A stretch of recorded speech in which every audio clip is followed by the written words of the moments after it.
My health was perfect. And then one day, I didn't feel quite right. I started to get stomach aches after I ate, and I found myself not eating quite as much. And then the biopsy came back.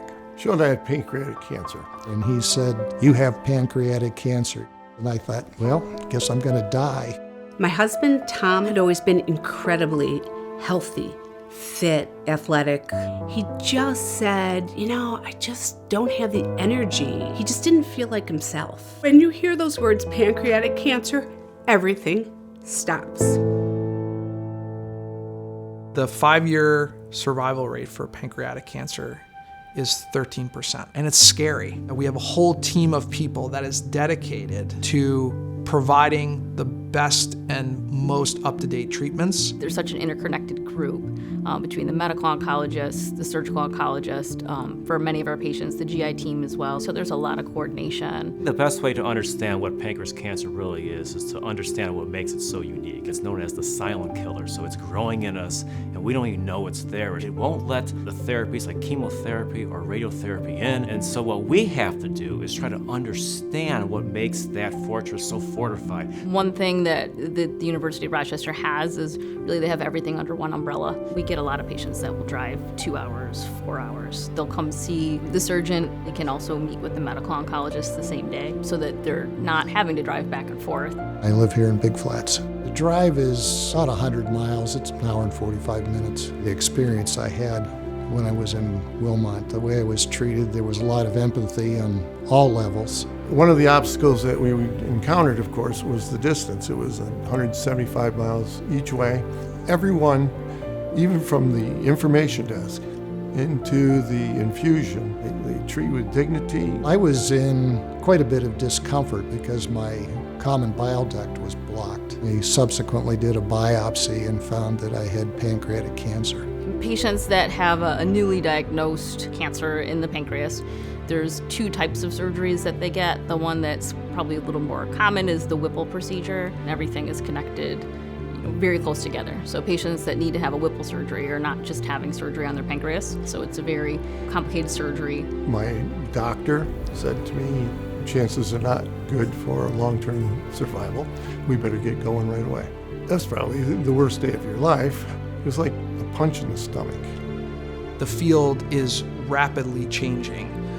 There are new treatment options that are being approved, it seems like, each and every day. I met Dr. Dunn's team, and right off the bat, everyone in the team, it was like, you're our family. The opportunity of a clinical trial meant that in the future might be able to help someone else. Working together among surgeons, medical oncologists, radiation oncologists, as well as our science colleagues who are working on bringing these new treatments to the clinic is crucial. There's a lot of years, a lot of work that leads up to a clinical trial, and that takes funds called pilot funds. Events like the Discover Ball, they're like the spark that ignites these pilot funds into this great research that we can take into the clinics. Tom was 61, healthy and active, and we have just been told that he has pancreatic cancer. We needed to make sure that we were at a cancer center that saw a high volume of pancreatic cancer, that we had every treatment option available to us, and that included clinical trials. We were willing to go anywhere. We felt very comfortable that we were in the right place getting cancer care at home in Rochester. Having clinical trials available to us close to home made all the difference so that Tom could spend that time that he had with family and with friends. Well, life is never the same after being diagnosed. Fortunately, I had people come in from the Wilmot Cancer Institute that allowed me to continue that journey.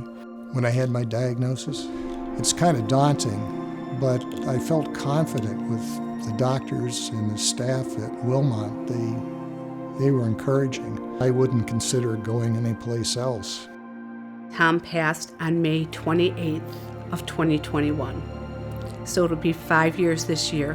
If Tom were here today, he'd continue those bike rides, those fundraising bike rides that he always had done today to increase research funding and the need for clinical trials Tom did 2 clinical trials, and hopefully that data will help other pancreatic patients and their families in the future.